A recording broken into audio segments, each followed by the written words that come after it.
Alexander the Great remarked that the peoples of Asia were slaves because they had not learned to pronounce the word no.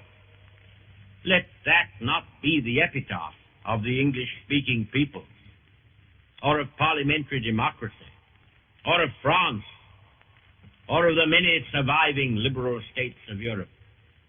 There, in one single word, is the resolve which the forces of freedom and progress, of tolerance and goodwill, there is the resolve which they should take.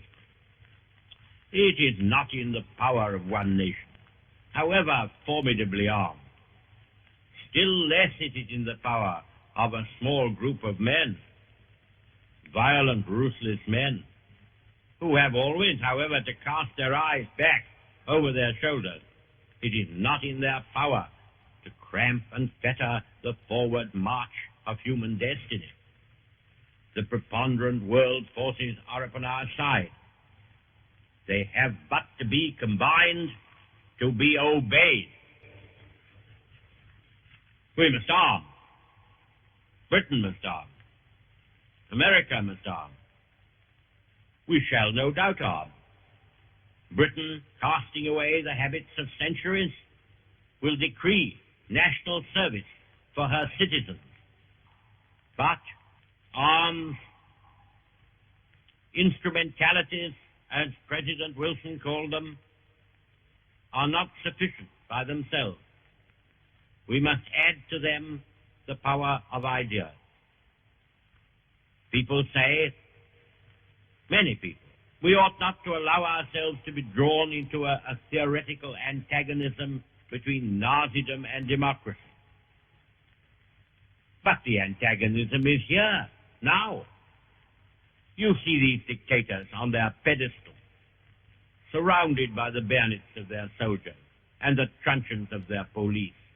They are afraid of words and thoughts, words spoken abroad, thoughts stirring at home, all the more powerful because forbidden. These terrify them.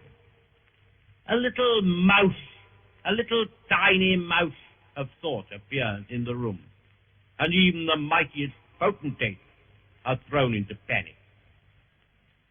They make frantic efforts to bar out thoughts and words. They're afraid of the workings of the human mind. A state of society where men may not speak their minds, where children denounce their parents to the police, where a businessman or small shopkeeper ruins his competitor by telling tales about his private opinion. Such a state of society cannot long endure if it is brought continually in contact with the healthy outside world. The light of civilized progress, with its tolerances and cooperation, with its dignities and joys, has often been blotted out. But I hold the belief that we have now at last got far enough ahead of barbarism to control it and to avert it, if only we realize what is afoot and make up our minds in good time. Is this a call to war? Does anyone pretend that preparations for resistance against aggression amounts to the unleashing of war? I declare it to be the sole guarantee of peace, the finest and the surest prospect of peace.